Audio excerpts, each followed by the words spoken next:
सोलापूर जिल्हा दौऱ्यावर असलेल्या अंदाज समितीच्या आमदारांनी केम येथील कुंकू कारखान्याची पाहणी करण्यासाठी हिंगोली जिल्ह्याचे माजी खासदार तथा विधान परिषद आमदार हेमंत पाटील आणि परभणीचे आमदार डॉक्टर राहुल पाटील यांनी भेट दिली। यावेळी उपस्थित उपविभागीय अधिकारी जयश्री आव्हाड, करमाळा तहसीलदार शिल्पा ठोकड़े, गटविकास अधिकारी डॉक्टर अमित कदम साहेब, ग्रामसेवक वैभव तळेकर यांच्यासह कुंकू कारखानदार आणि केम ग्रामस्थ उपस्थित होते। केम गावाला कुंकू उत्पादनाची ऐतिहासिक आणि पारंपरिक ओळख असून गावात सुमारे 25 कुंकू कारखाने कार्यरत आहे। या उद्योगातून सुमारे 300 ते 400 नागरिकांना रोजगार मिळत आहे।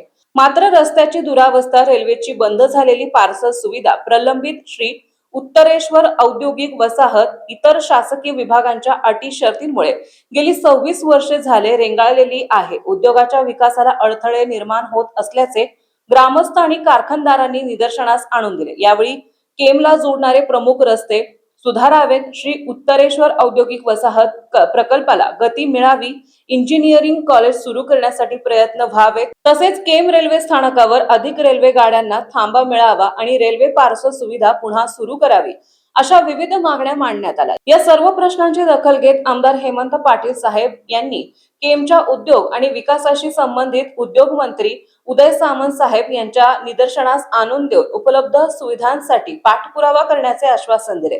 केम गावात उद्योगधंदे वाढावे, स्थानिकांना रोजगार मिळावा यासाठी आपण प्रयत्नशील राहू असे आश्वासन त्यांनी दिले।